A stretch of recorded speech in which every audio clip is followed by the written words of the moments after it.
Hi, welcome to Better Longer. My name is Dr. Mark Demers, and I am a board-certified surgeon, surgical oncologist, and NAMS certified menopause practitioner. I prescribe Zone 2 aerobic exercise for lots of my patients who are going through a midlife transition, men and women. And very frequently, patients will want to know, how do I know I'm actually doing Zone 2 aerobic exercise? How do I know I'm going hard enough?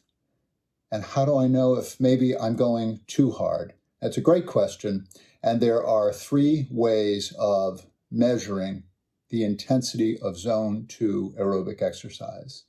The first way, the most accurate way in some respects, and also the absolutely geekiest way to do it, which I don't particularly recommend, although I have done it, is to go out and spend about $300 on a lactate meter and a bunch of fingerstick tapes and to check your lactate level prior to Zone 2 exercise and then check it afterwards and see whether your blood level of lactate has risen 2 millimoles per liter during the time of exercise. The definition of Zone 2 aerobic exercise is aerobic exercise that increases your serum lactate level by about 2 millimoles per liter. This is more than most people care to do, and it's more than just about anybody needs to do. But that is the most formal way to measure Zone 2 aerobic exercise. A much easier and attainable for just about everybody way to measure Zone 2 aerobic exercise is to purchase a heart rate monitor, either the chest strap type monitor, which is the most accurate.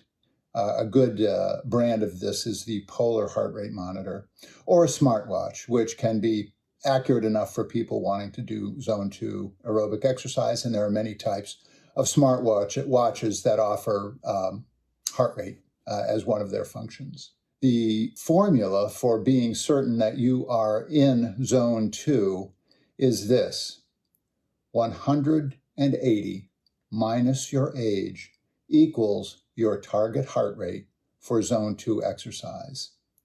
Now, I have done this on myself and compared it to my lactate levels.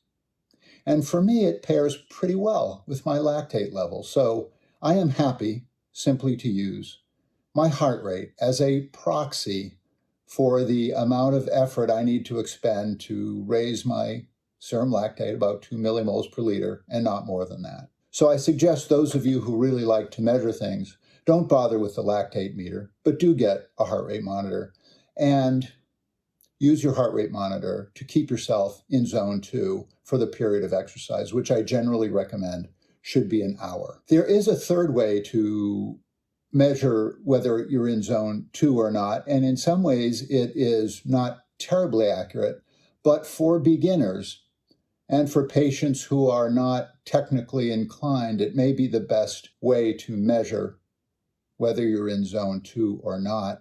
And it is the notion of perceived level of exertion. In other words, how hard do you think you are exercising?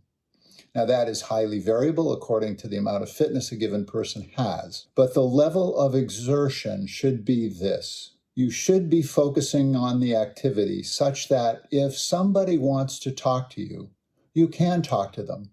You can answer a question or make a comment. But you'd rather not, because the level of exercise is just hard enough that you don't want to have a conversation. And that's Zone 2. If you begin using the perceived level of exertion and you find yourself committed to Zone 2 exercise, well, you can always go out and get a smartwatch and start looking at your heart rate and dialing in your numbers a little more carefully. One thing I will say about Zone 2 exercise is that for some people, it doesn't feel like exercise. It feels too easy, but don't be fooled. It is accomplishing the metabolic goal of increasing the efficiency and number of mitochondria. And that is the goal of Zone 2 exercise. The goal is not to exhaust yourself. The goal is to increase your mitochondrial effectiveness to get better control of your metabolic health. Thanks for watching.